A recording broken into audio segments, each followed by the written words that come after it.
I see you look at you. We are recording now. We are? Yes. Well, then I should welcome everybody. And let me do this. You are now entering the Xtemporize zone. Yes, it is a free-flowing, unscripted audio interview series with top Bay Area musicians. We talk about life, we talk about music, and just pretty much whatever comes in our head. So forgive me in advance. Forgive us in advance. But it's a good deal, and I'm super excited. I'm sitting next to my co-host, the wonderful, the beautiful, the all-talented Rain Jordan. How you doing, Rain? Flattery will get you everywhere. Oh, nice. Okay. I don't know that I need anything at the moment, but yeah, okay, good. That's stuff in the bank. Do you need to go anywhere? No, Okay. no, I'm good. All right. You know, it's funny because we'll get to our guest here in a second. He's incredible. Okay. I mean, you know who he is. I won't let him speak. Well, no, I'm not going to control when he speaks, but I'll just say I'll introduce him officially. But you heard of Bill Norwood, right? William Norwood, yeah. Yeah. He's a bad dude. He is. But so what's funny is when I knew that Bill was coming over here, and it's funny, sometimes I call him Bill, sometimes it's William. I don't know. I call him Guillermo. Yeah, how did that come to be? Why are you calling him that? It's William in Spanish. Oh, is it really? Yes. Okay, well, then I understand now. All right. Man, I got to get my game, my other languages up. Yeah, Mr. Guillermo, is that his name now? We became familiar I with can't add a third thing. That's just, he's getting Bill and William from me. But, you know, I got a problem with your name. Why? Rain is beautiful, but I was thinking about Bill as in being William, and I was thinking about who in the hell came up with these shortened names for people, right? Richard is Dick, William is Peggy Bill. Is Margaret. Yeah, you know, what is that? How did that ever come to be? Yeah, so any name can be. Would you like to have a like different Robert name? is Bob, right? Exactly. I mean, so I don't know. What is the point of having this extra shorter name? And with me, they got lazy. They just took off the R and it's Pete. Yeah. Right? But I was trying to think, what do we do with Rain? Are you like now Mist? Are you Misty? Do I call you Misty? I mean, if I want to call you something please don't call me Misty. Drizzle. Storm. Yeah. All right. Okay, see that low end voice kind of sounds like Barry White at times, right? That's Mr. William Norwood. How you doing, Bill? I'm good. Thank you. Welcome. Yeah, we have been anticipating this podcast. We really are excited to have you here. Scotty, it's great to be here. I've been anticipating it myself. Yeah, for the last hour and change. Have you ever been? We warmed you up pretty well. Yeah, and it's my fault. You know, I'll take the blame. No you know, fault. No. But hey, have you ever experienced this, Bill? Maybe when you were younger, or Rain? You're not Misty. You were just straight out Rain. Is you ever been waiting for a bus and you realize it's Sunday, so the thing comes every hour? Yes, in my younger years, I do remember that. And it just throws your whole day off because you're just waiting and waiting and waiting. But we don't have to wait anymore. Yeah. Let's get this going. The bus has come. Yeah. So we also have, she's so kind, Farida made a guest appearance again and saved us. And I think Rain and I tried to document what she did with the sound. We think. Right. But if she didn't show up tonight, Bill would have cussed me out. Yeah.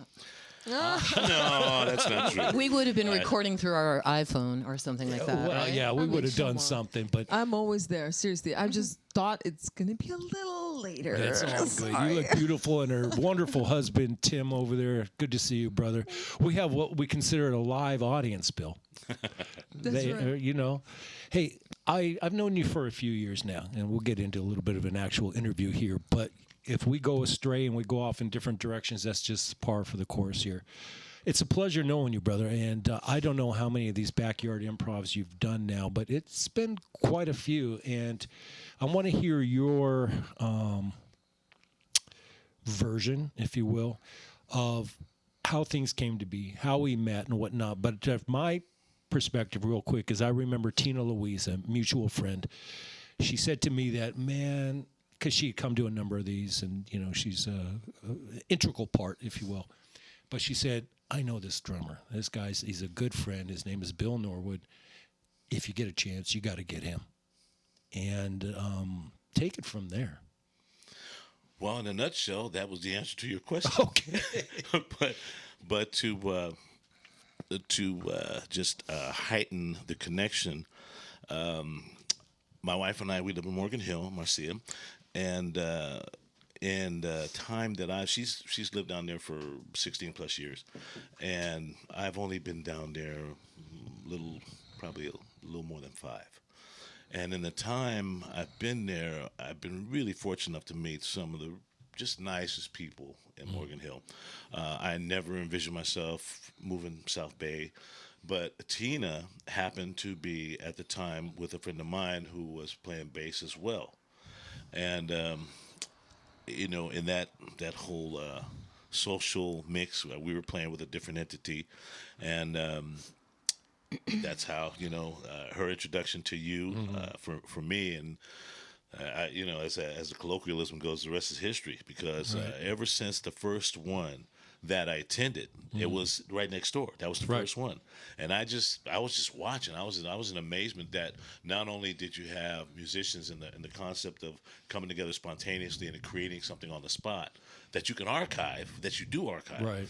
And not only that, but the exceptional art that you produce. I was like, that was over and above for me, as far as just having a glimpse of who you are and what you represent, not just in the musical community, but the artistic community. So I was kind of like hooked from there on out. Oh, man, I appreciate that. Yeah, so I mean, anytime I have an opportunity to explain to other musicians exactly what goes on and what the concept is, I'm trying to do the best I can to. Oh, man, get you do a other good job, artists. man. You do a good job. And I know Rain's got a bunch of questions, but I feel a little bit bad, because not only did I keep you waiting as you came here, but you were under the impression, see, we got a few people in this tiny room here.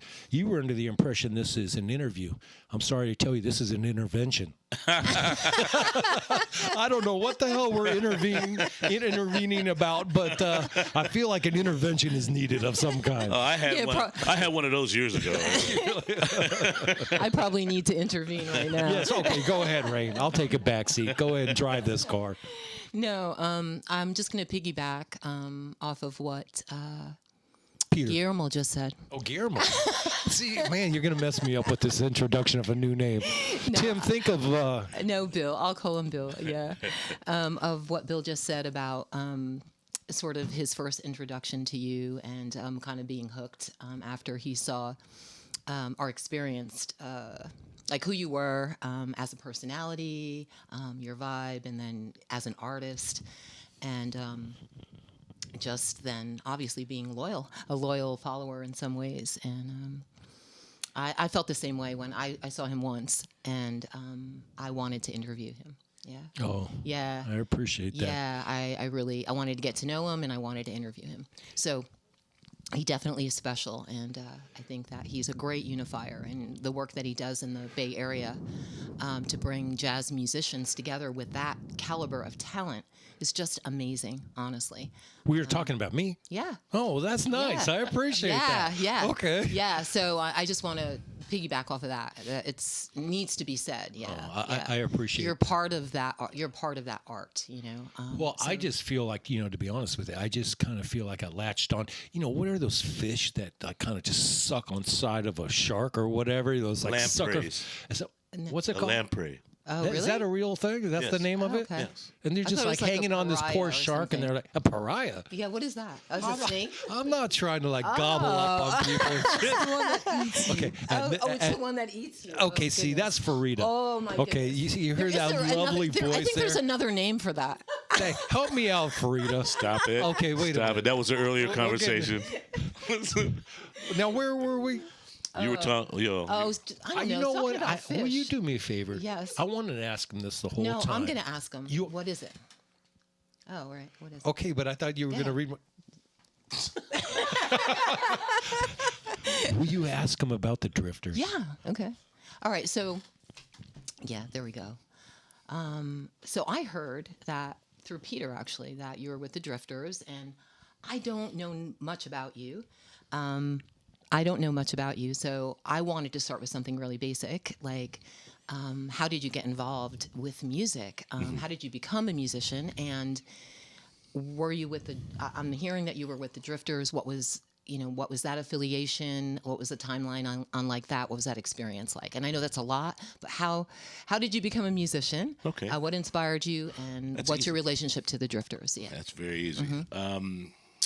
When I was in second grade in born and raised in San Francisco, I was in second grade, and I remember Joseph Alioto being the mayor, and I was in the Glee Club. They didn't call them choirs, of course. They call them Glee Clubs back then.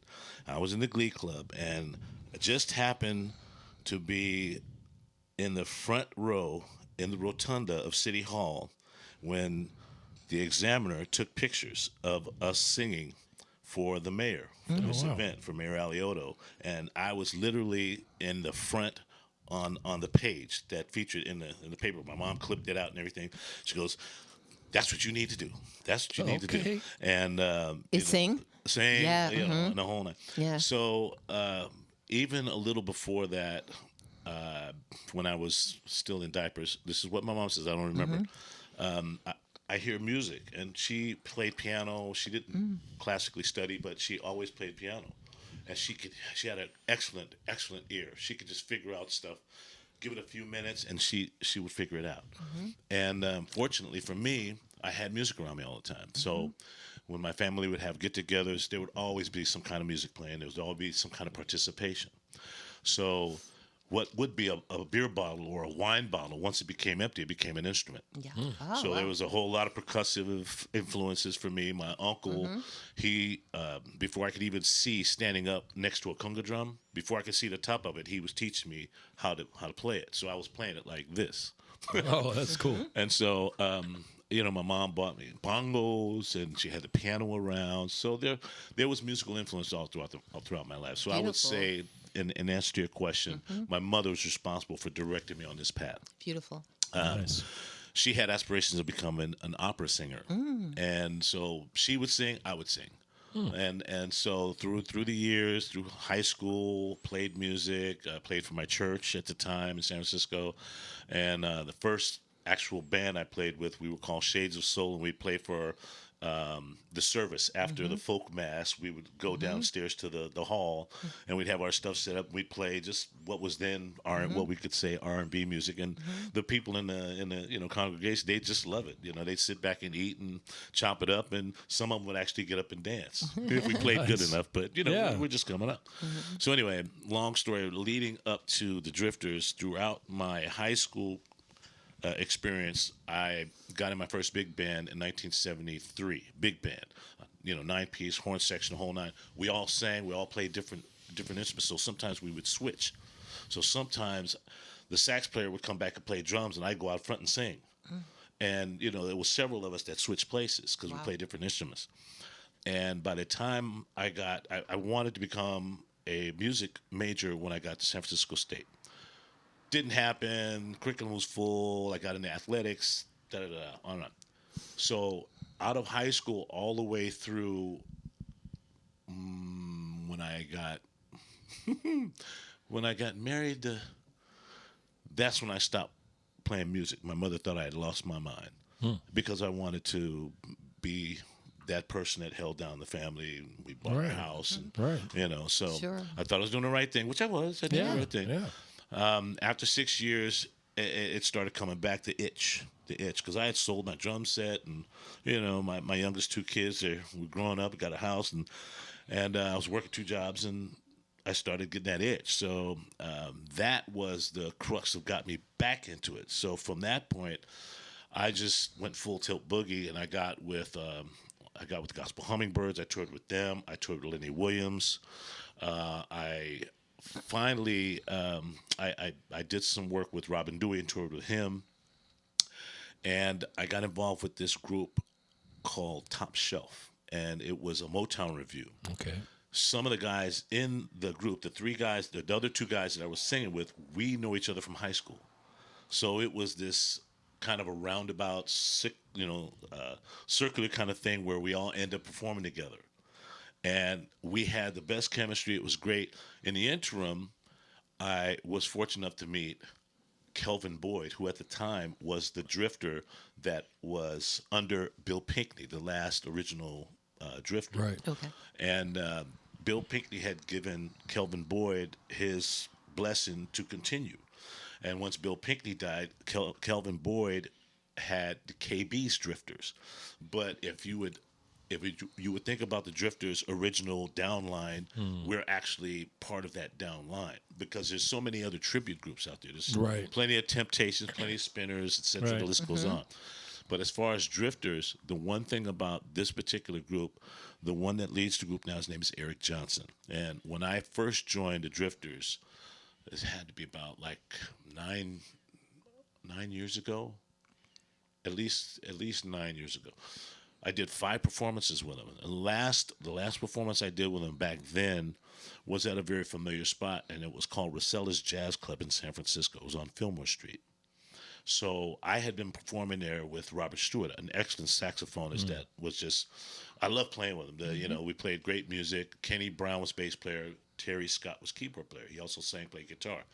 The 4 of us, we would make some noise in that club. So I we had, bet. every Saturday night, we just had a ball doing some, and that's where I think I really got kind of hooked on fusion and jazz because Robert was outside of the box. And so I connected the owner, Aganoffer, with Kelvin Boyd. And so we did this special performance because it was my mom's birthday. It was in November.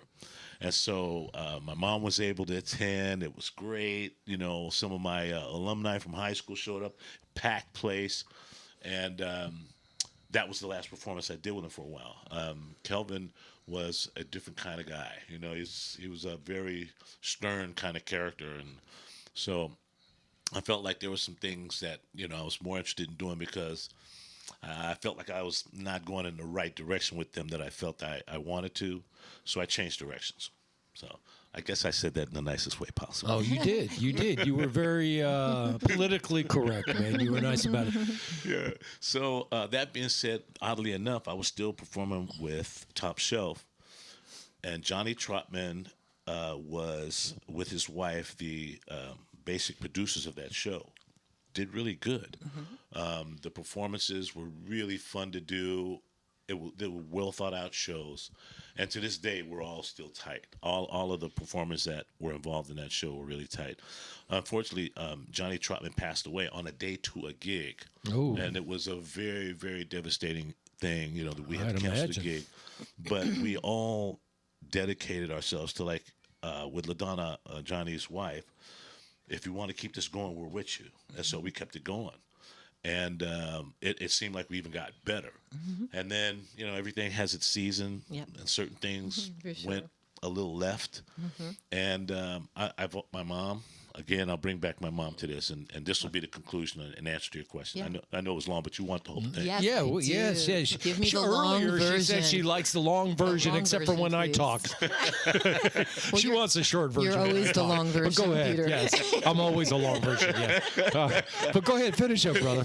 So anyway, when it was time for me to depart company with Top Shelf, the day that happened, I get a call back from Eric Johnson because they were looking to replace the vocalist that wasn't working out. So it was seamless, the transition from Top Shelf to the Drifters.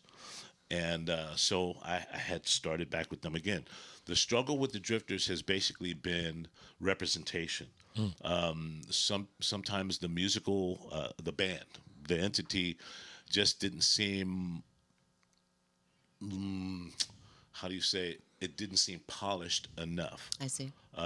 To properly represent. Right. So you know the industry that we're in now. So we started doing a lot of tracks, which makes it easier for the people that are doing the shows. They don't have to, you know, Be perfect. the music is Yeah. actually, you know, the music is perfect. Yeah. So the venues don't have to worry about paying for Yeah. a band and all the ins and out of that. Right. It makes it convenient for us. We're in and out. Yeah. You know, I mean, not to say that we're cheating, but the industry is like that now. You know, especially after the pandemic. Right. You know, and I mean, you were even affected by that. Yeah, you know? absolutely.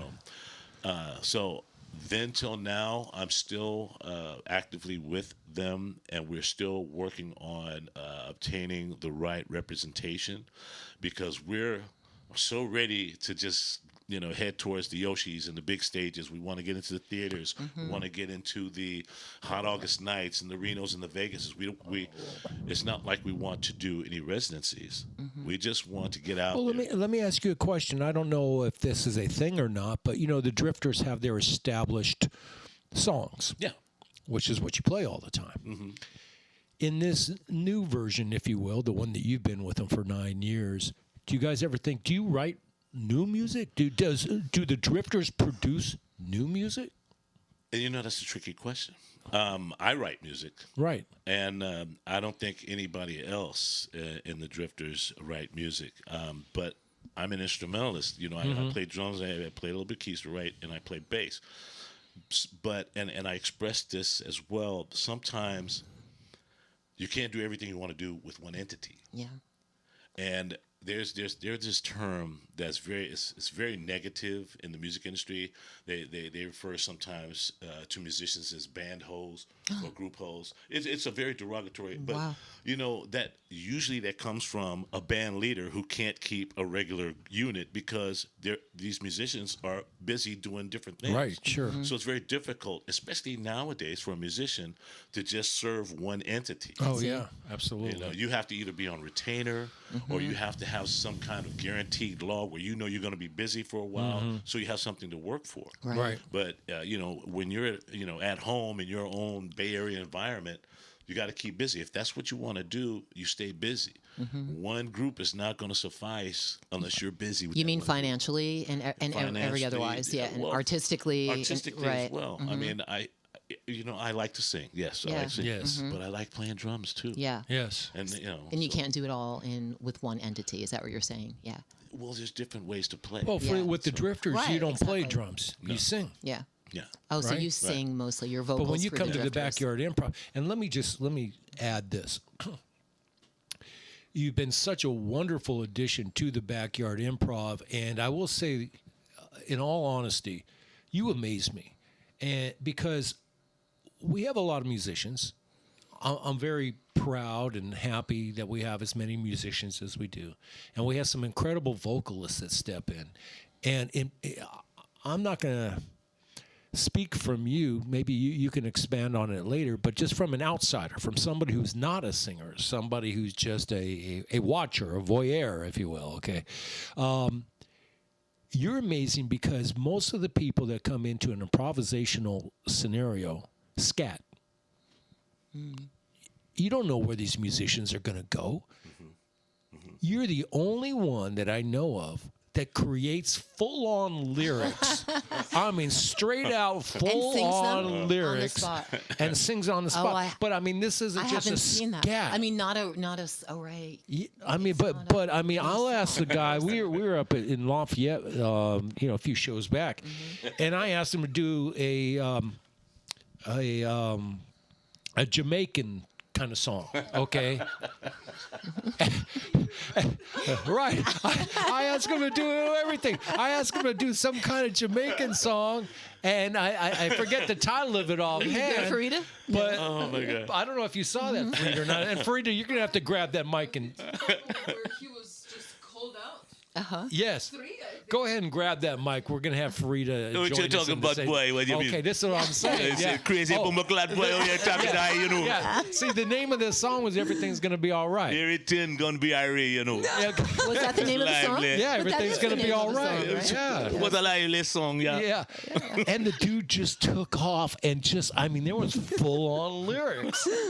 And I mean, you're going to have to go onto the YouTube channel, punch in Peter Barron, and man, it's We'll amazing. have to check that out. So how Yeah. did that work? Did the instrumentalist play to you, or did you play to the instrument? It was all collaboration. The seamless. instruments talk, Yeah. and I can't say how it happens. I just, Yeah, know. it's a gift. you know, we all have something, and and you have that. Yeah. And if my memory serves correct, That's you had some beautiful. incredible people with you on that one. You had Ben Masturka on guitar. You had Bobby Valderrama on keys and Chris Beveridge on bass, and you guys were just tearing it up. I really enjoy you being part of the Backyard Improv. I feel blessed that we have people like Farida and Bill. Have you guys, Farida, have you had a chance to play Never, together? ever, You have never. not played yet. Oh, wait, can I stop you for a second? Yeah. Thank you. I just had to say that because Yes. I'm sensitive, man. You keep messing around, I'll be up here like this. Oh, what am I being thanked for? I'm being for all these things you've been saying, man. It's real talk. I feel just No, as it's real talk. privileged, you know, And I'll tell you something. You have to forgive us. We got a little bit of a history here. Go Do right we- ahead. Okay, there's Share it, Okay, yes. now everybody Go for knows it. me. All right? This is what I like about Rain.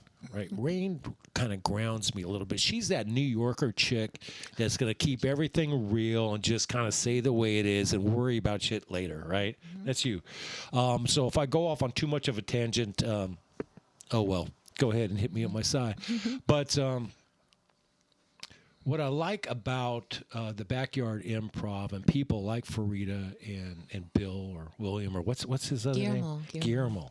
I just you're tripping me out with that. I don't know his Jamaican name though.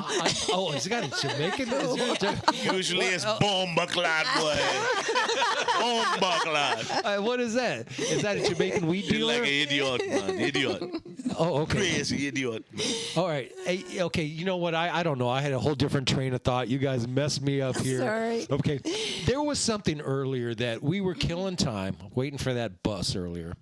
And I don't know how we're going to recapture this, but not. we're not. Okay.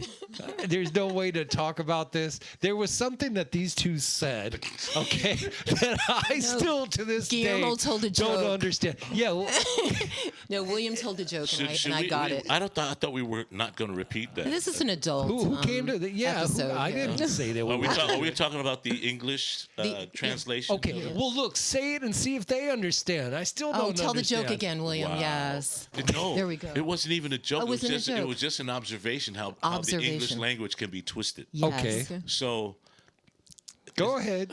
Tim, it's an adult Tim, thing. you tune in because English is not Farida's my first kids are language. going to listen to this, right? They don't know what it But means they're either. they're grown. So Okay. Yeah. we were speaking earlier about language and how sometimes you laughing already. Yeah, man, I almost did a spit different take. things can be said, but it makes perfect sense. Right.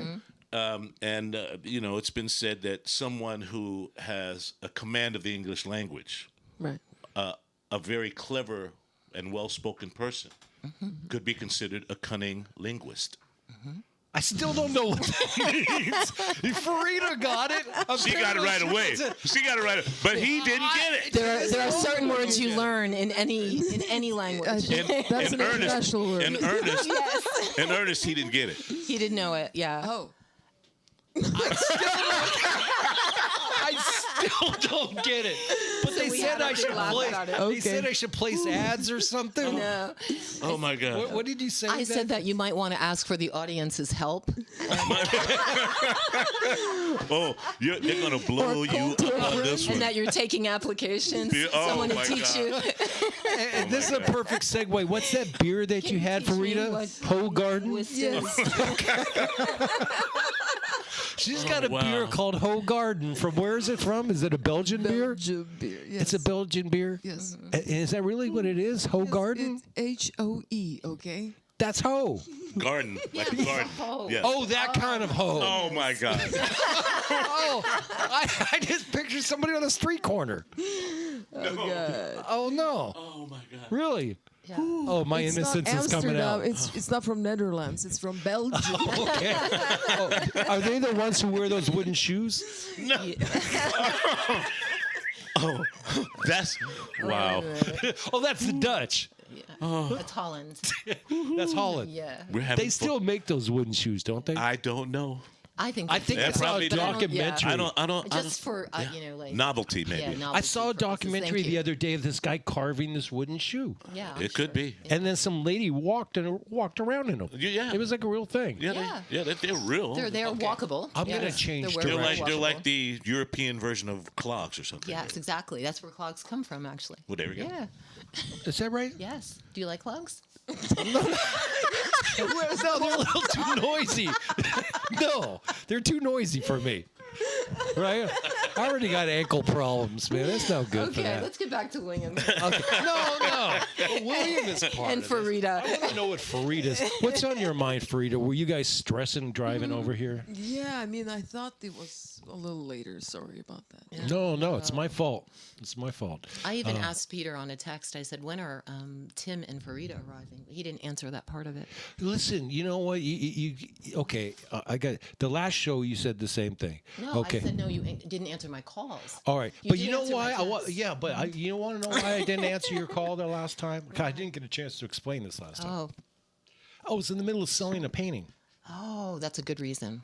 That's a great Perfect reason. reason. It was that 8-panel painting that I Oh, did. that beautiful God. patchwork. It's called Patchwork. Yes. And that last concert we just had, and you were you had something else going on. You weren't Yes, here. I had a. But Rain and Bill, man, what do you think of that last concert? We just had it this Saturday. It was number 46. We had a song called Patchwork. Amazing. Yeah, and if you get a chance, go online, check it out. It had Ben Musterka, you had Ryan Price, you had Chris Gamper, and Paul Deegan. And, you know, the story behind Patchwork is that, to me, I like talking art sometimes, so forgive me, Yeah, because you're an sometimes artist. my artist Talk art. side is going to come out. But that song represented that painting, and what that painting was about was each one of us in our lives have these different moments, these different periods. And sometimes they'll be, you know, completely different than another time of your life. But collectively, when sewn together, it's all part of you. It's all part of your life. So when you were younger, when you were older, when you had troubles, when things were going smooth, this look, that look, it's a tapestry, if you will, of your life. I am glad that this panel that we are painting or that we are sewing together now, and this is real talk. You know, we just ended the Backyard Improv for this season. So this was the end of season 3. We're going to have a break until around January. So this is going to be the longest couple months I can imagine. I miss playing, having you play, Farida and Bill. This podcast is something I'm really excited about because I learned all kinds of things about Farida that I never knew on our first one. That was a great interview. And Bill, man. And I It was- really I enjoyed enjoyed learning it, about yeah. you too, Farida. Yeah, as a matter of Honestly, fact. I can't wait to hear you play again. Yeah, Sorry. no. I mean, but Bill was cool because he watched it. You're one of the subscribers, I imagine. You learned some stuff about her. She's incredible, right? Yeah. What did you hear about revolutionary. her that surprised you? Well, I didn't really have any idea about your history, where you're from, et cetera, et cetera. So you covered all that. Yeah. You know, your extensive history. You're playing abroad and touring and stuff. I'm like, wow, you've done a lot of stuff. Yes. You've really done a lot of stuff. Yeah, you and know, her accomplished. and a multi-instrumentalist. Yeah. I What just thought she was motivates a you, bass Farida? player, but yeah. What motivates you? Just to be the person you are. I mean, not only a musician, but I mean, what gets you going in life? I guess it just goes on inside of me. I can't stop it. It just sometimes I have to work, sometimes I have to do some other stuff. But if I don't, like if I have nothing to do, that's the first thing I do. Yeah. I grab my guitar, I start playing, I start doing something, I start singing, So you can't not do it. No, Yeah, you have to do it. That's like my Like breathing. state of calmness. Yeah. It's what you do. Yeah. Do you actually have, and I'm sorry, No, go ahead. Rain, but I was going to say, with you being a multi-instrumentalist like you are, I mean, I don't know if it's as dramatic as picking a favorite kid or anything like that, but if you had to only play one instrument, what would that be? Because we know you play the guitar, we know you play the bass. She's a piano teacher. I'm not going to say what I said last time because I learned that it was to say piano teacher. But if I had to choose ever, it would probably be a piano. Yeah. I'll tell you, probably the biggest work that I've ever done on piano was during my master degree studies back in Azerbaijan. and I was playing a humongous program. Okay, my repertoire was like hour and a half long. Yeah, it's like one of the songs was 82 pages, another one was 43 pages, and you have to memorize everything. And I did memorize it, but I was playing for 10 hours a day. And I could not practice. You cannot practice at home. You know what I mean? It's like you got people living around you, and they would like, I don't want to live your life. I'm sorry. Just get out of here. So I had to go, early in the morning, I would go to conservatory. I would get my key. I would sit in that room, play all the way until probably 12 o'clock. Then I go have a cup of tea. I had my sandwich downstairs in the cafeteria. Then I go back up, and I do this all again until 6. Then I go downstairs. I eat some rice with some meat or something like that. And the cafeteria is closing. That was like the last call. And then I run upstairs, and I play until 10 p.m. And it was like every day. And once it was amazing. The rector, the director of the whole place, was just opening the door. He's like, Farida, I'll tell you. I'm like, what are you doing here? He's like, I'll tell you.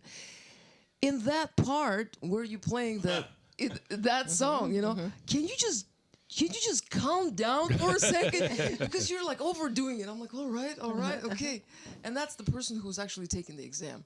And when I sat at the piano at the exam, he was like, okay, now take a breath, all right? Don't overdo it. Don't overdo it. Oh, that's cool. See, there is merit to having somebody come back a second time. I know. Yeah, definitely. You learn more, right? So is that your passion, or is that your technique that he was referring to, do you think?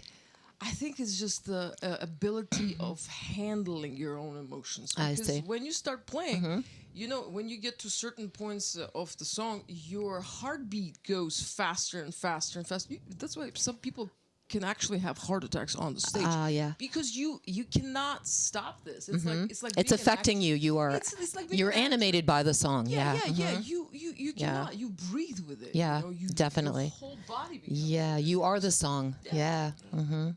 Yeah. Beautiful. Well, you as a musician, would you concur with that, There have Mr. been Bill? people that have passed away on stage. Yeah. Absolutely. Totally. I mean, for different reasons, of course. Yeah. Right. Yeah, no, definitely. As speaking from a drummer's point of view, the process of coordinating rhythms behind a drum set, transfer that into chordal structures in your fingers. Yeah. On a keyboard, and the puzzle-like maze that you have to construct to make a melody. Yeah. I mean, it's different application, but the same principle exists. Absolutely. I mean, Man, I'm all the jealous. nuances. I'm jealous. You got that drummer thing. Yeah. I don't know about. Yeah. But all the nuances that go into playing the drums. Can you talk about that a little bit? Like what that's like in relation to what Farida said about, when you were playing the piano, right? Yeah. And I know you just did, but like, tell us about the nuances of drumming. Yeah, and like how you communicate and how that affects your body, your heart, your mind. Yeah. Okay.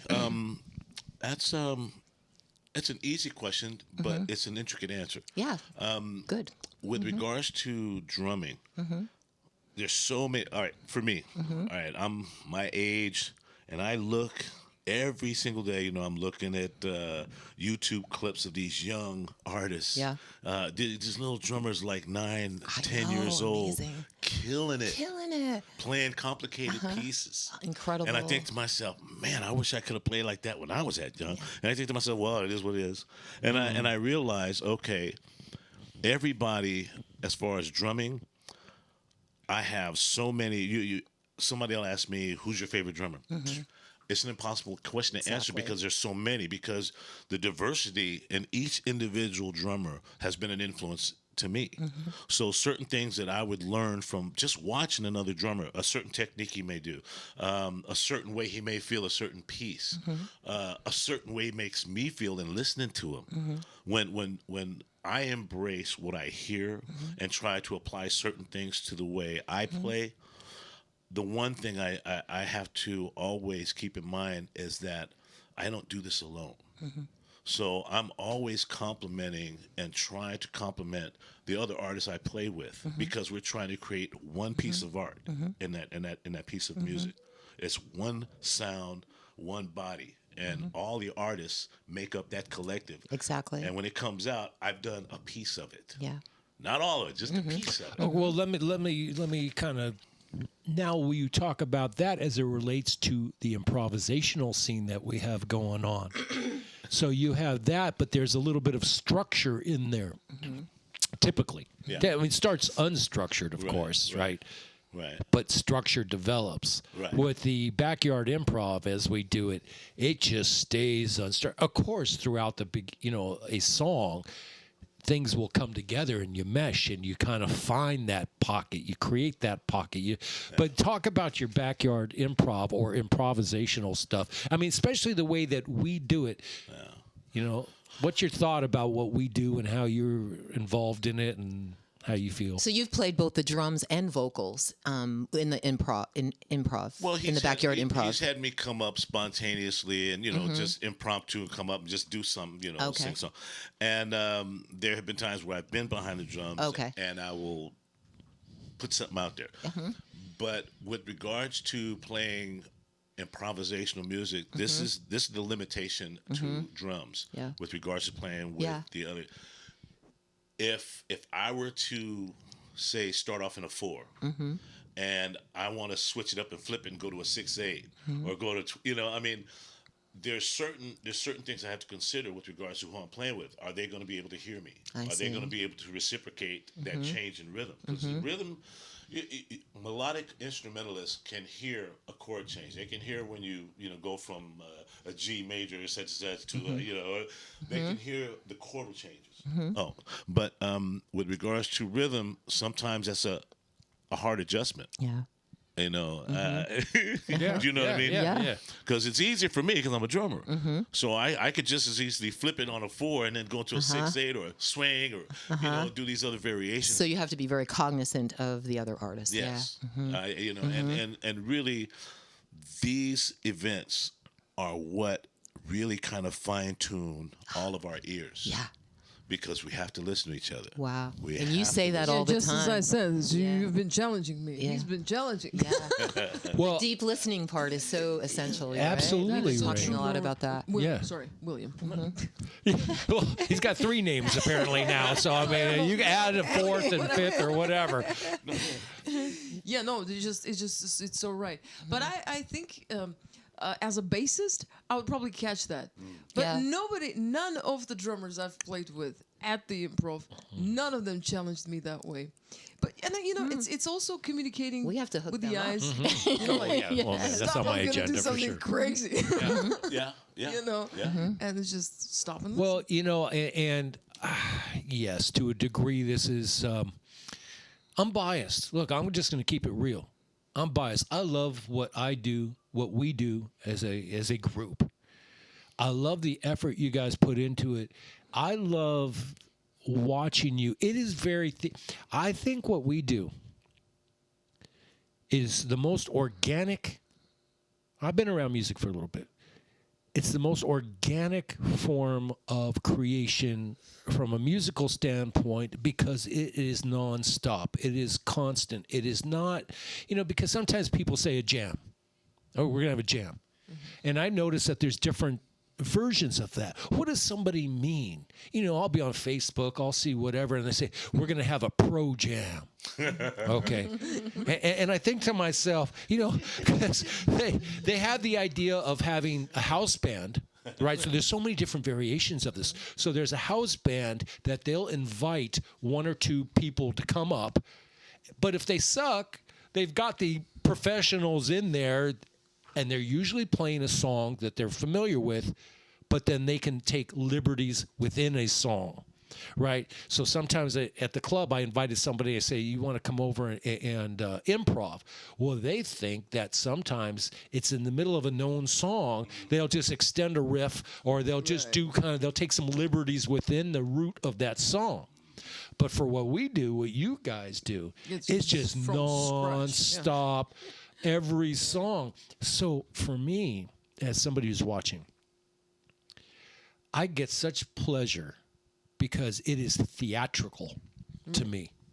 I consider this to be underground jazz theater. The reason I say that, Rain, and you're discovering this, right? When you know that these guys have never played together before as a group, you know that they're going to create something that's not rooted in the known. Now you look at it from a different perspective. I look at Farida and how Farida is looking at that drummer she's playing with. I look how Bill is looking at that bass player he's playing with. I'm looking for those cues, it's body language, it's through notes, and it's really cool, bro. It's really cool what you're able to do, what Farida you're able to do. Yeah. If I was a musician, I would aspire to be able to do what it is you do. I'll be honest with you. And it doesn't matter what my thought is. But if I was a musician and I had to play the same thing all the time, it would drive me freaking crazy. That's exactly what I was doing when I was doing my master's degree, and it never was the same. Those 82 pages you play, trust me, man. You can never play them the same. No, you cannot play them the same. Yeah. And every time you start crying at some point, oh God. But that's like art. That is art. That's true art. You're never going to replicate it. Yeah. But I hear what you're saying. You know what I'm saying, though? The theme of like, let's do that. Sorry, song. Peter. Well, no, I get it. I get it. No, but Go that's ahead. real, and I really love that contribution because I agree with you. Bill's Art is itching to say alive; you something. cannot replicate it. Yeah. Yeah, But- I didn't want No. Yeah. Go ahead. I just want to say the odd thing about this is that's what makes this perfect. Yeah. Because there's no imperfection. Yes. Right. There's no There you comparison go. like you did it this way. Awesome, Yeah. yeah. I agree. I told this story before, and it may have been the last podcast of the number one. We're on number 2 now, and we got a bunch of people that are slated to come. I can't wait. Next one's Ryan Price. He's rolling up here Monday. But is a great thing I saw when Herbie Hancock was being interviewed, and he was talking about when he played with Miles Davis. And Herbie was super young, and he messed up. In his mind, he messed it up. I know exactly what you're Yeah, talking about. yeah. And he thought he messed up not just that song, the whole evening, the whole gig. He was beside himself. But Miles, being Miles, he said, you didn't mess up. We're going to take what you did and we're going to roll with it. That means it was meant to be. There are no mistakes. And that was his philosophy, period. That's how he played. Yeah. You know? Incredible, yeah. And that is incredible. But that's the way I look at you guys. We've never had a take 2. Yeah, 46 of these. Have we ever had a take 2? Wait a minute. Stop. Let's stop here. I don't like the way that started. That's never happened. Yeah, that's right. Yeah. I'm going to just switch gears for a second because we do talk about random stuff. I have no idea how we're doing, Mr. Timekeeper Tim there. Are we doing okay? Do any of you guys like cheese? No, you didn't ask me. Oh, well, you got to hang in there. Man, you've been here this long. You got to hang in there. He's been here for a while. But can I ask you a question? Man, I'm going to make a statement and see Do you what like you think. cheese? No, Did you just ask that? Yes, I'm going to ask you. Okay. Who here likes brie cheese? Anybody like brie cheese? You like brie cheese? Bro, I'm going to give you some brie cheese. The reason I'm giving it to you is, brie, I figured. It's right, okay. And it's the kind of shit that you would have in a gallery. So, I've been in a bunch of galleries and I have my stuff represented. And the normal offerings at a gallery would be wine, it'd be fruit, and cheese, and crackers. That's basically what you're getting inside a gallery. Go ahead. Just Yeah. I didn't want to stop you. Is brie the think little triangle? Little spreadable like. Yes, it's a softer cheese, as Tim had pointed out earlier. But so I go to Target, right? It was earlier today. And I'm like, I'm going to get a few things. I know they won't eat them, but let me get a couple things that I'm going to put out there for the beverages we're going to have so it looks like I'm doing something. Very nice of you to do that, first of all. Right, Yes. in case somebody wanted a cracker or some brie cheese. Yeah. It's kind of posh there, Peter. Peter Posh. And so I get this stuff, and I come home, and I open up this brie cheese, and I don't think I've ever bought A brie brie cheese? cheese in my life. The galleries normally deal with that. I said, I'm going to get I can this. see where this is going, but go ahead. So I open this brie cheese, right? It wasn't Laughing Cow, was it? I don't know what it was, but it said ripened Right. on the front. And I said to myself, okay, this must mean aged. Like it's you know, it's sitting around for a while in some cellar. It must be good shit. Right? Okay, everything aged is supposed to be good, right? Right. I opened this thing up and it smelled like broccoli that's been in the garbage for 18 weeks. That is one of the worst smells in the And then entire I thought to world. myself, was I a sucker for marketing? And It he's said giving it on the to you. thing, and yes, I'm giving it. giving it That's to like you. smelling the thing and go, giving it oh, to that Tim. smells horrible. You smell it. You feel like a him little bit so better about much. this No, now? but but I opened this up and I said, oh, damn, I'm trying to make it all nice and comfortable in here. And now I smell like I got old broccoli. I closed it back up Yeah. and I thought I felt like a sucker And you because wrapped on it the up and front. put Tim's name on well, it? no, but then I feel like I'm to blame because on the front of this thing it said ripened. Mm-hmm. Isn't that normally like, man, this smells really Yeah. ripe? So are you saying the kinda brie cheese was rich. no good? Well, I'm thinking that they were trying to get rid of this stuff that's gone bad. Their disclaimer was it was ripened, and it was me. I'm confused. I want to see What the. I'm confused that about. they were getting rid of old confused. shit. What I'm confused about is why would you offer that to Tim? I thought we were all cool here. You know what I mean? Didn't I say who likes brie cheese, and he raised his hand. Yeah, it was a setup. I knew it was a setup. Well, it's I thought he was going to tell a joke or something. But not if it's expired. I had to pay $8.99. He's getting it for free. Maybe he'll love it.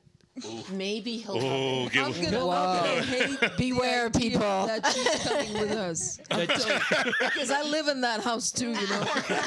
Well, I'll let you review it before you leave. But I mean, I felt very disappointed. I wanna felt like review it? taken advantage of. Yes, yeah. Please. Okay, Oh, Tim is brave. right. Okay, so That was wild. we were talking about drums. We were. We were? Yeah, you were. I thought I was done with that one. You Yeah. were talking about sort of the nuances, and Yeah. Farida was talking about how it affects her Oh, physiologically. Yeah. Oh, And, right. Yeah, That's right. Yeah. So if you could just kind of close that and finish that up, because I am really interested. So you were talking about how you have to really tune into the other artists that you're playing with, Yeah. especially when it's an improvisational environment. But in general, when you're playing the drums and you're playing either your own music or you're playing with a group, like what kind of relationship do you have with the music and that I think I'm vibration? understanding how to answer that question. There are times that I have, and like Frida was saying, there's certain things that you just can't play. I can't play a drum set where I live because I have neighbors. Right. So fortunately for me, I have a friend that lives up the hill, not far away, and I helped him build a studio. Oh, I'm sorry, helped him build a studio. So I've got the ability to go up and practice there whenever I want to. Finding the time, but when I do, it's definitely on purpose with a specific idea in mind what I'm going to work on. That discipline, unfortunately, doesn't come often enough for me because I'm hungry. I always want to better my craft. I always want to learn how to do something better. Little tricks, little certain beats and combinations that I'll pick up. You have to work on those things. Yeah. It's part of your craft. You have to take time to develop that skill. Sure. And sometimes, as I speak for myself, as I get older, what I realize is that, okay, at my age, I'm trying to stay busy. I still acknowledge that I'm here for a reason. This is what I represent. To respect what I do, I have to continue to grow in it Yes. and learn what I can. Yes. Time. That is the quintessential thing that we battle all the time is time. Trying to find the time to better your craft. Trying to find the time to make sure that you're not forgetting what you need to do for yourself to feel better about what you do, to feel that you're moving forward Yeah. in your craft. Yeah. So that being said, working during the daytime when I know I have responsibilities. Yeah. So where's the transitional point again where I take what I am here for and try to make it so that I'm meeting my responsibilities. So that means I have to be busy in that craft. So now I'm starting to try to accelerate my involvement, which, going back to remember that term, a gig hoe, you playing with him, you playing with them, you playing with them. So I've been fortunate in that I understand and I don't feel guilty about being able, it's fortunate, it's being blessed to be able to play with different groups, different entities, because I'm always learning something from the different people I play with. Yeah. So blessed. I know I know, Frida, you understand what I'm talking about. Absolutely, Yeah. yes. Especially when you said to find time to play my instrument so that I can kind of recall that what makes me feel better. Yeah. You know, when you really feel down and you're a musician, that's what you do, and it makes you feel great. Yeah. It makes you feel the purpose. Yes. Right? It's, totally agree with you. Yes. Thank you. Carry on. So, William, when and where is your next show? Actually, I am going to be performing with a group of musicians for a birthday party in Santa Cruz. And I don't exactly remember the name of the venue, but it's this Saturday. We have to load in by 4 o'clock. And Is that the mix? actually, no. This is a different. It's not actually the mix. It is a combination of some of the musicians, but not totally the mix. Okay. The mix is. Yeah, talk about that, because I saw Ben Masturkas playing in that. Yeah, that's gonna be good. It makes me happy. Boy, it always makes me Paul. happy. And Paul And Deacon, Paul too. Deacon. Yeah, Wow. Paul Deacon, Paula, and Pamela, and Phil, and myself. Wow. And this is a project being developed. We've already played at Deja Blues in Seaside twice, and actually the owner. I don't know if he says this to any other band, but he says we're his favorite. so he guarantees. Sounds like something I would say. But you're honest about it, right? They're always Yeah. But that being said, there's some venues that we really want to get into. We want to start looking at places like the Little Fox in Redwood City. We definitely want to address Yoshi's because the caliber of musicianship, once we get all the material, because we're still writing. Right. We're still writing. I'm still submitting tunes, and we're all making suggestions as far as the material, the kind of material we want to play. It's definitely jazz, fusion. We want to do the type of pieces. I don't want to say songs. The type of pieces that most musicians appreciate, but that people that listen can appreciate as well. Because sometimes we get a little bit esoteric in our musicianship. Yeah. And we want to throw in the kitchen sink sometimes just to be impressive as an artist. But I know that I've heard too many times that you can know so much about how to address your instrument and so little about composition. I feel, are we talking about Tinder? Are we talking about a dating thing?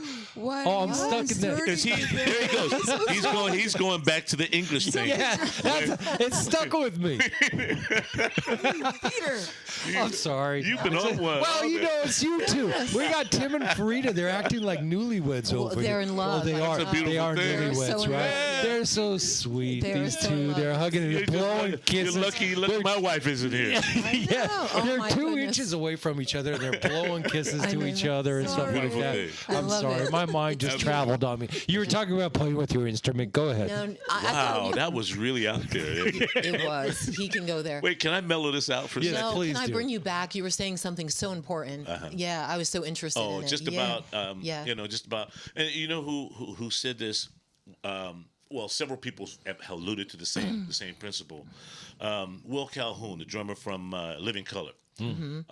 There's so many drummers that I've been influenced by, but sometimes it's not what they play, but it's what they say. Yeah.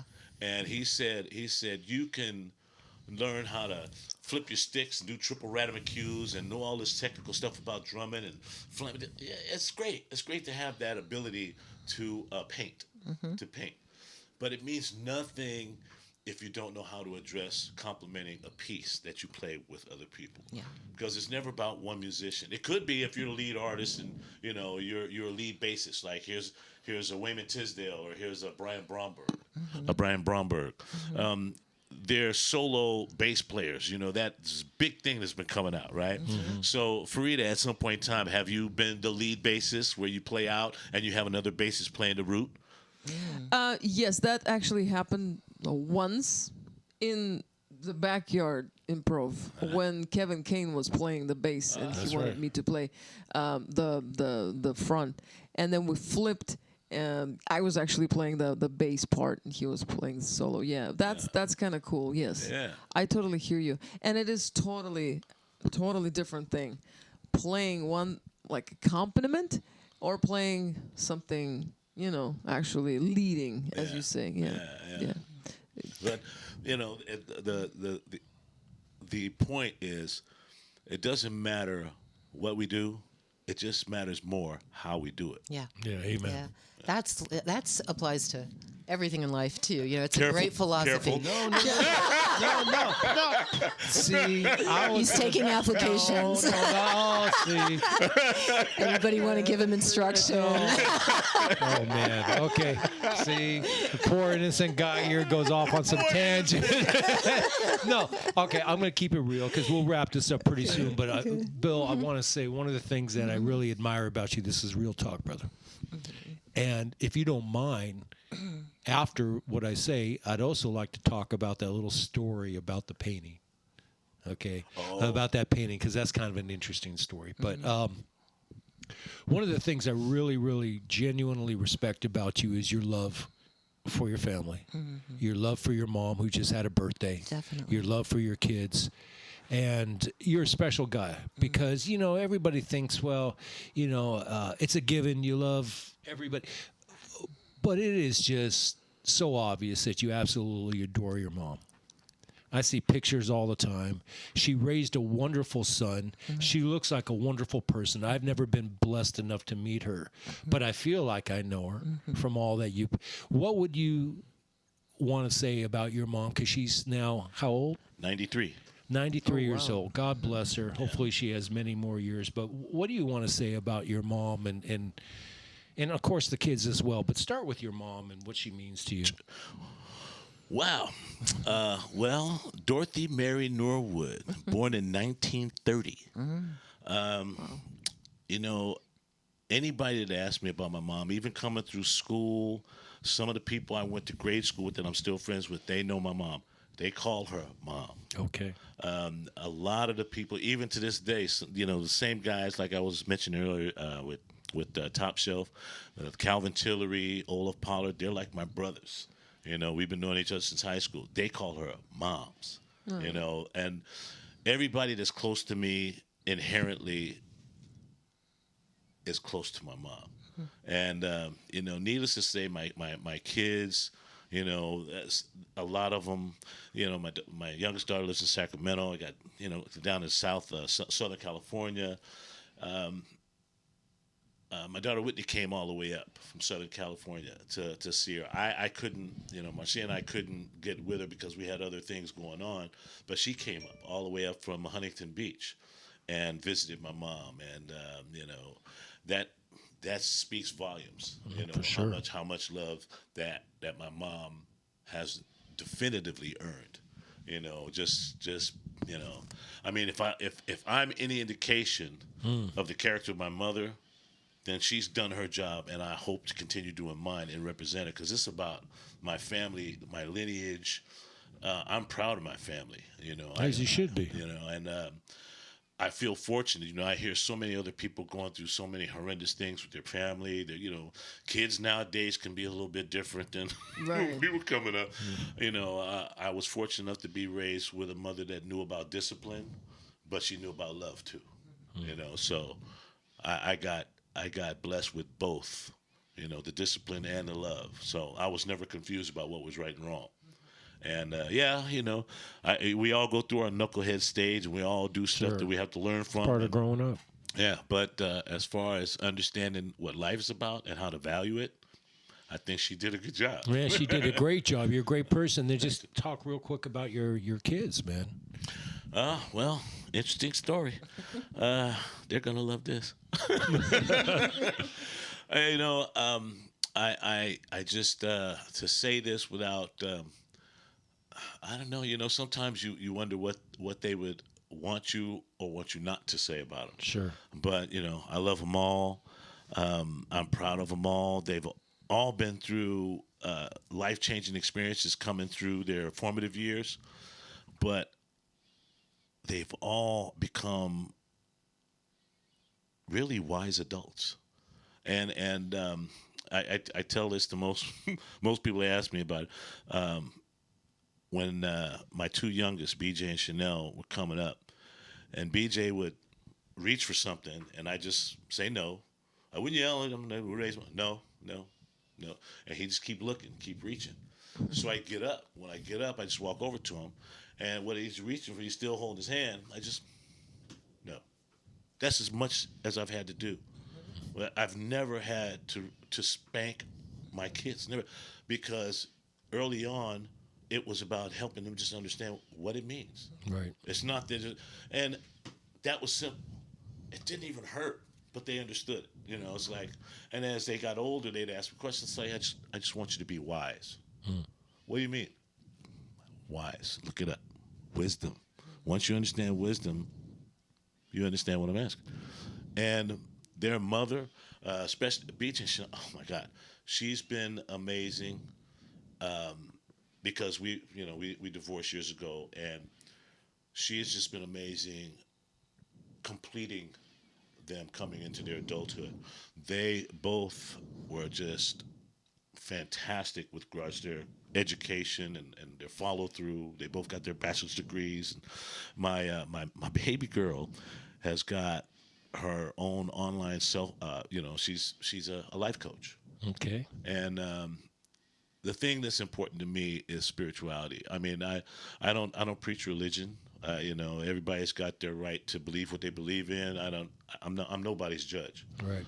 And but spiritually, that means everything to me, because organized religion is one thing. I was raised in the Catholic Church, but once I understood Scripture, I saw some things I needed to correct about how I understood it and how I practiced it. And it applies to everybody, not just me looking at life. And it's everybody. Everybody believes something. That doesn't mean we can't agree. That's right. Because the ideology behind spiritualism is love. Real simple. It's not complicated at all. People make it complicated.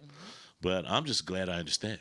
I know you believe in that, Rain. Oh, definitely. Yeah. No. Bill, if you had to ask, or even Farida for that matter, if you had to ask Rain a question, what would you ask her? When you look at this beautiful woman, she's got a great attitude in life and everything.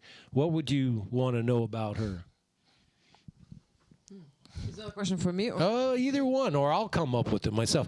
I mean, Ladies first. Okay, go ahead. Okay, Rain. What is your passion? I think my only passion, honestly, my whole life, I've had a lot of endeavors. I can tell you what my career has been for a long time.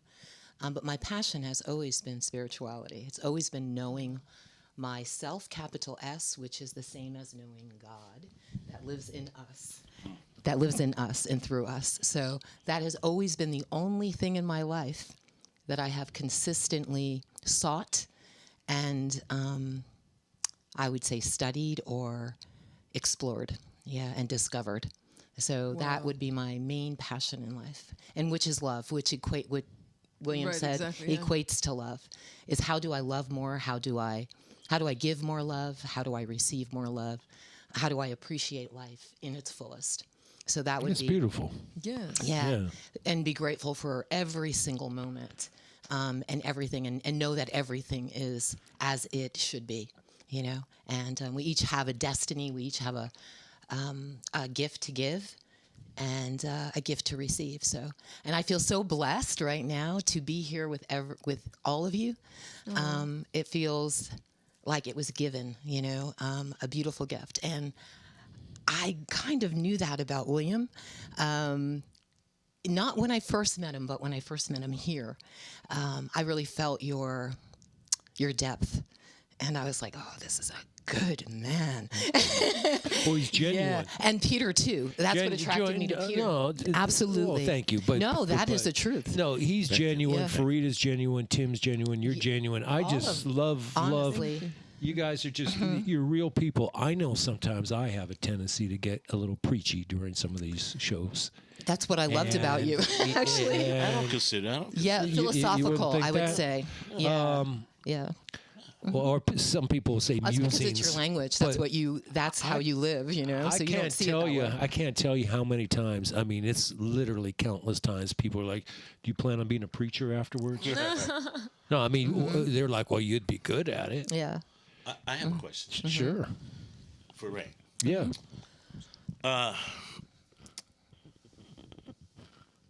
You just answered about spirituality.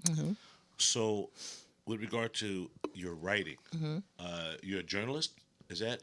I'm a writer. I don't know. A journalist to me is like someone who kind of really focuses on I guess politics. Okay. Yeah, something like that, or history, or. Okay. So my question is, are you published?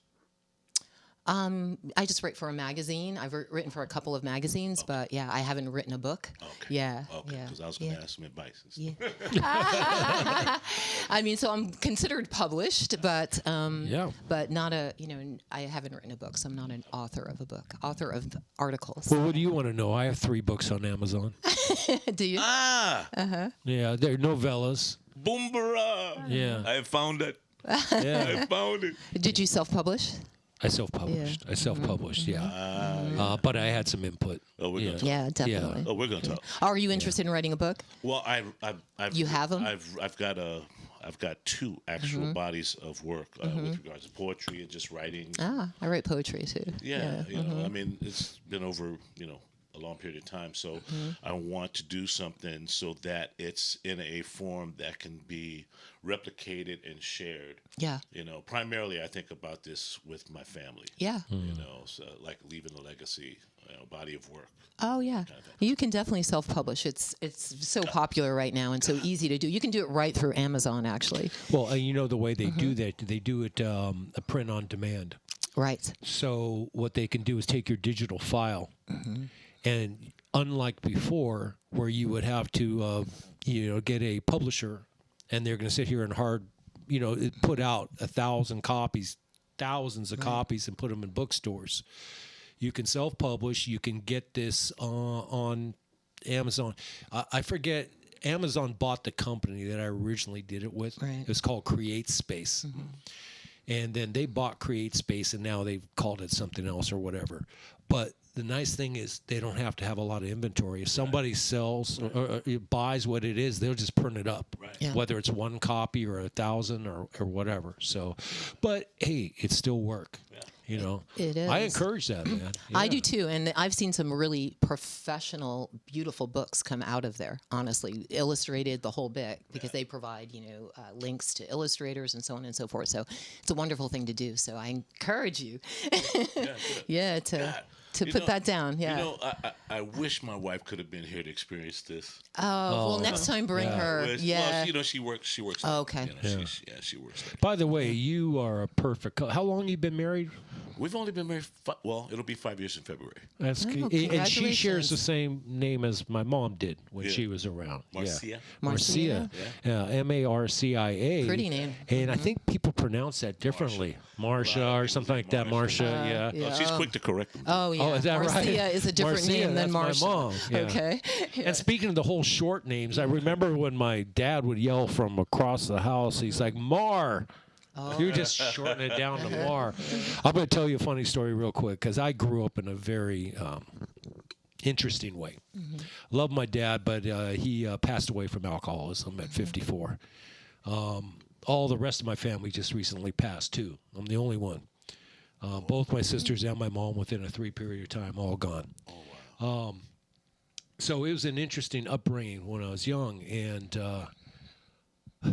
I remember my dad, he used to perform. He was an incredible artist, actually kind of famous for a portrait artist. As a matter of fact, one time he painted a painting for a mafia boss, gave it to him, and then that mafia boss was killed the next day, shot 13 times. Oh, my God. Yeah, it's a wild thing. But he performed on Perry Mason. He was an actor. He used to play a bunch of those. But I remember this one time because he had this tendency. I don't know. You don't remember how I talked about an intervention before? This is really kind of group therapy. Okay, this is group therapy for us to say whatever the hell is coming out. And I remember this time. We don't have enough time. Oh, we don't have time. Well, okay, but it was funny because my dad was the type that. So he would have friends come over, and they'd all be drinking buddies, right? So he'd get rid of the kids. Time kids go away, whatever. It's grown-up time, right? And apparently we broke a lot of glasses around the house one day, and we were down to one glass in the house. For the family of 3 kids and 2 parents, there was one glass. I guess they didn't get a chance to go to the store yet and get more glasses. So my dad has these parents, the couple come over, and he's expecting to come over. As these people come over and they're all in the living room, and my dad's like, "Do you want something to drink?" Whatever his name is. He yells at my mom on the other side of the room, "Hey, Mar, have you seen the glass?" The glass. The singular glass. Like she that was yells normal. from the other side of the room, says, "I think it's under the bed." Are you serious? I'm serious. Wow. That's funny. Yeah, that's some funny shit, right? Just the random things you'll learn about us in this group therapy session. Yeah. I'll wait till next session. Oh, okay. And Farida, I know you've got a wonderful life now. I mean, you had a wonderful life before. You've got 1 son or 2 sons? 2. 2 sons. You're recently married to Tim, who's just a wonderful guy. And you enjoy being married? Yes. Yeah, you're holding hands and everything throughout this whole thing. Don't they look like they're in high school or something? Yes. Phil? I mean, Don't they? They kind of, she's blushing, he's all happy. You look like you're in the back of the movie theater. Oh, I love their admiration for each other. Yeah. Yeah. we actually have been together for over 5 years. So. Yeah. Oh, wow. 5? And still going strong? 4.5. Not yet 5. Yeah. Yeah. Yes. Well, you make a great couple. Thank you. Yeah. Bill, is there anything else you want to say before we cut out of here? I mean, do you have any more thoughts? Yeah, look me eye to eye when you're talking to me, man. Okay. Oh, my bad. Just Yeah. kidding. I'm just kidding. I'm just kidding. Well, I'm sorry. I had something in my eye. Okay. Over there. I'm looking at You're like, I'm looking at Rain. Hey, trying dude, to that's like confuse me. that's like a no-look pass. Right? Yeah. That's just like, we both are 49er fans. We're Warrior fans. That's a no-look pass, bro. I like that. I was looking at him. I was looking at him, looking at you. And then he says, "Hey, Bill, you got any questions?" I'm like, I was kind of confused. Yeah. Did he call you me? Or? Yeah. No. I was seeing if you were paying attention, bro. What time is it? Yeah. I was seeing if you were paying attention, man. I love having you. Is there What's in anything this you're bottle, thinking about? man? Yeah. Man, don't even worry about that. Must have That's been a secret brie. sauce. Yes, that brie. Yeah, It was that brie gone bad. Oh my God! They say ripened. I'm going to show you that label. It's just not right. Is the label orange or yellow or I don't something? know.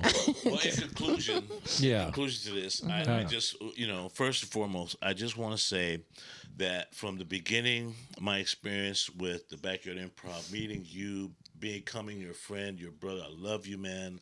You have been a benchmark experience from this part of my life. This experience, this Xtemporize is just another extension of just your creativity and your vision. This is something extremely special that I've never experienced before, and I keep continuing to tell people about this because they'll only know if they come. They'll only know if they reach out. Look, I keep telling, look him up. He's on YouTube. Go, I do notice that, man. I appreciate that, bro. And it's just the truth, man. It's like it's one of the most special things that I have been blessed to be a part of. Yeah. Mm-hmm. Absolutely. Yeah. Absolutely. Yeah. And like you tell me, I'm telling you, you're a good man. I appreciate that. Hold that mic closer because nobody heard anything that he said. He said all this great shit, and he had the microphone in the other room. Wait, I thought he was doing that signal thing. No. He was going like this. I was like, I'm not fighting. Okay. Well, I think you need to I'm repeat sorry. everything because I don't think anybody heard all those nice things. No, it's okay. Hopefully It's they okay. did. No, it's we can okay, we man. can play with the sound. I think. Nah. I think it probably can. Yeah. Yeah, it's fine. It's good. You got that deep voice. Is that how she fell in love with you? I don't know. Real quick, how did you meet her? My Marcia. Marcia, I was performing with Top Shelf at the Mountain Winery. Yeah.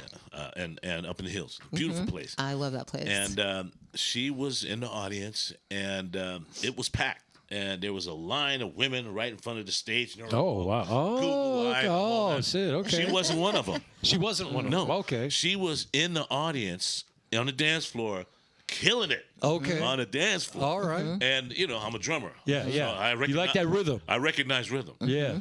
And I to this day I can't understand how people don't feel rhythm. Yeah. Right. It baffles me. It really does. But she has got great rhythm, and not only that, she wasn't even looking at the stage. She was just into the music. Okay. She had her back to the stage, and I'm just looking at her dance. I'm like, she's got great rhythm.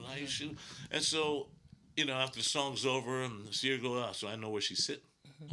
Yeah. So once I realized where she was sitting, so we took a break and I went across. We were going back to our dressing room, so I just wanted to make sure I acknowledged. I said, I like the way you dance. You got great rhythm. That's all I did was compliment her.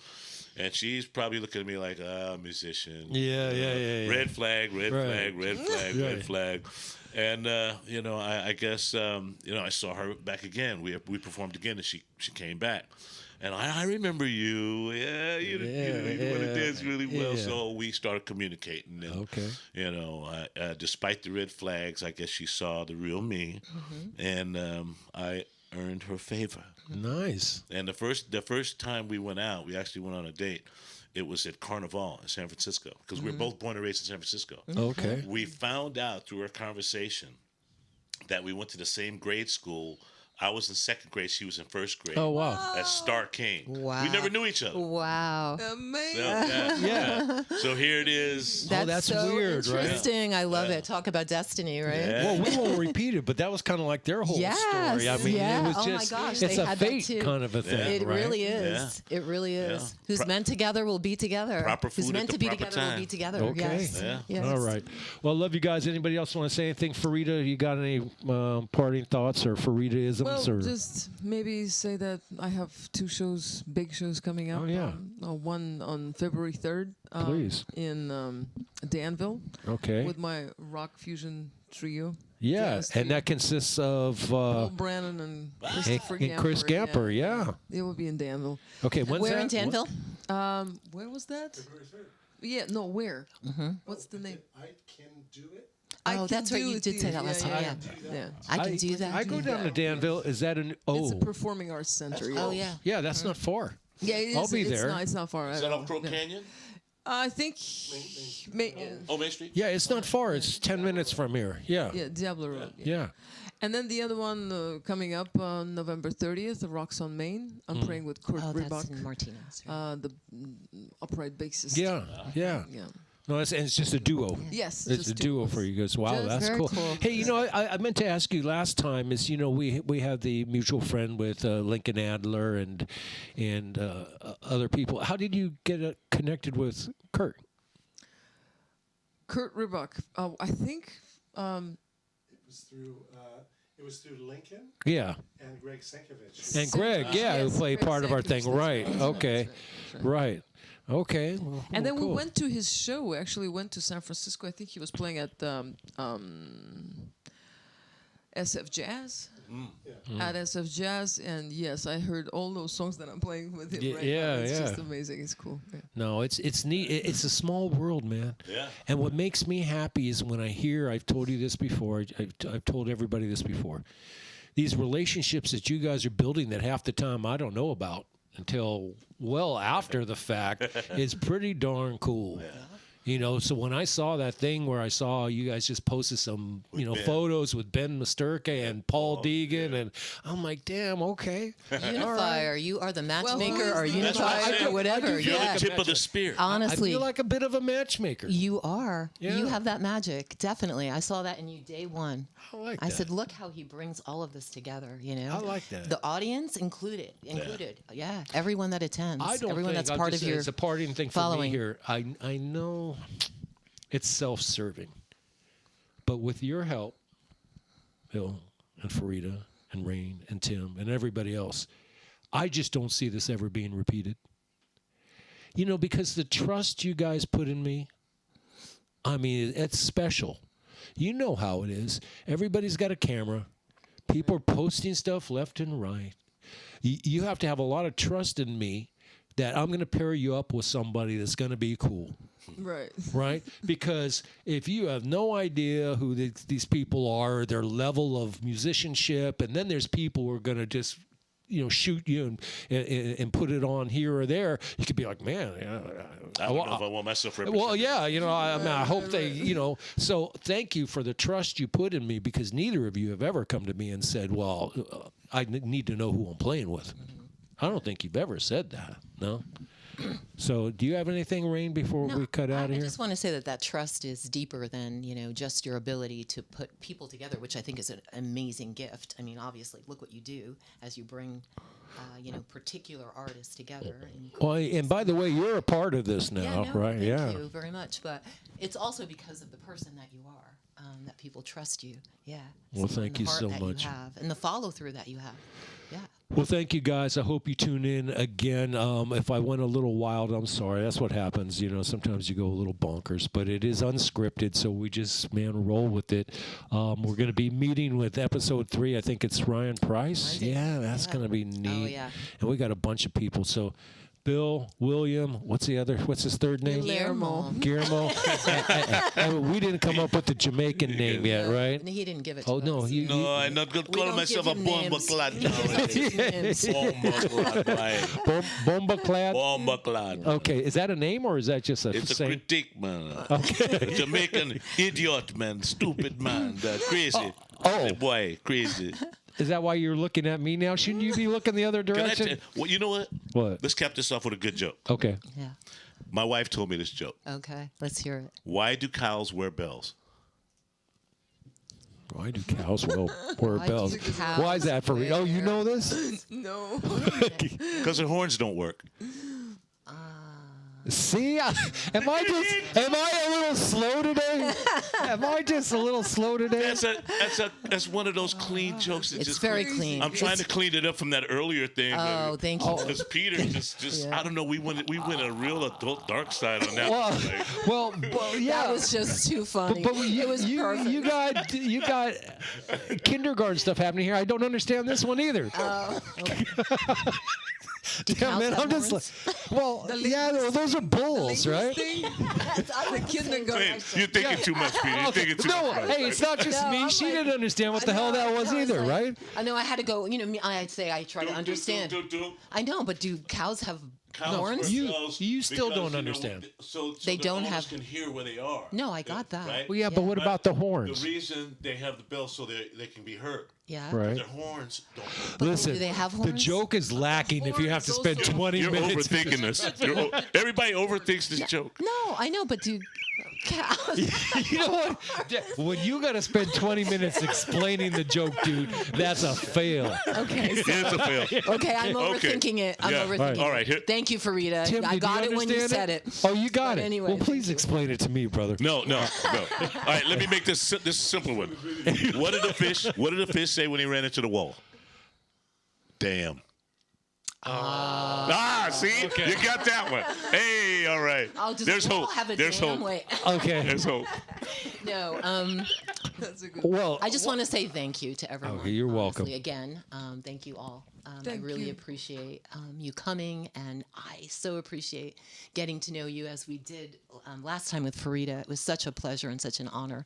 Thank you so much, William. Seriously, I have this warm feeling. It is an honor to know you, honestly. Yeah, all of you. and can we say Farida and Tim saved the Mutual. day again? Oh my gosh, they did. They are so kind. They did. I don't know And what so we're going to do talented. without them. Jeez, honestly. What the hell are we going to do without them? I know, we'll learn. Yeah. We'll learn. All right, yeah, we'll learn. And It's a thanks to our process. audience who's listening. Yes. Yes. Our and- audience. There's no audience. You can't listen to this live. You got to edit. No, we don't edit. This is unscripted, darling. No, I thought you were darling, this is broadcasting tomorrow. unscripted. It no. is, but I'm not changing a No, thing. we don't change Everything anything. is good. Everything. That's it. He's like, wow. You got to look at his expression on his know? face. No, dude, this shit was it. That was it. Yeah, and you know Except what? for It's when I about, unplugged it. It's learning how not to, we don't have to be perfect. Nothing is perfect. We're not supposed to be yeah. perfect. Yes. So like that's a great sort of Look, I learned practice stuff about itself, you that I know? didn't know otherwise. Yeah. Yeah. Yeah. Nothing has to be staged. Right. You know? Yeah. Really. I don't think you learned much about me, did you? Other than my ability to understand jokes is pretty poor this evening. Well, I learned some other things you do. Again, folks, All he's right, now taking we out applications. now. We out. All right. Love you guys. That's Love you it. too. Okay, episode All right. 2 Good of night, the book. everyone. See ya. Good night. Thanks. Bye.